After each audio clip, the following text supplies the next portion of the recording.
मेरे साथ उसने ज्यादती की, बहुत ज्यादती की।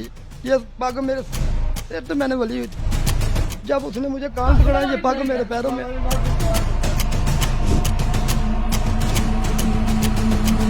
सर उसने कहा मुर्गा पा दो, मैं मुर्गा पा गया। उसके दोनों प्रेमा ने, रजा ने और मिसब ने मेरी वीडियो बनाई है। उसने हाथ में चरसला सिगड़ लगाया, छतर मेरे से शुरू कर, कहती नहीं इधर। मैंने कहा मैंने इधर रहना का कान पकड़ लिया। मैं कहा मेरा जुल्म बताओ का कान पकड़ तेरी। उन्हें ओ मैंने गाल भाई मैंने कान पड़ाए ने। आगे गया हूँ, मैंने देखा आइस की बोतल पड़ी है, आइस चल रही है, चरस चल रही है, 2 पांजे वो आप थी। कान क्यों पकड़ाए हुए थे, क्यों मारे? सर वो कान था, उसने मुझे इसलिए पकड़ा है, वो कहती थी मेरा नशा बेच। मैंने कहा मैं तेन फैर मार जाएगा, जिन्हें मर्जी पर्चा करा ला, जो को मर्जी कर ला, तेरी मैं लगता है फैर मारने, चलो छड़ना ही नहीं। सर मैं बाहर निकलता हूँ, मुझे धमकियाँ देते हैं। मैं कोई चीज़ लेने भी जाता हूँ बाजार से, मेरे मगर स्कूटर लेके आ जाते, मुझे धमकियाँ देते हैं।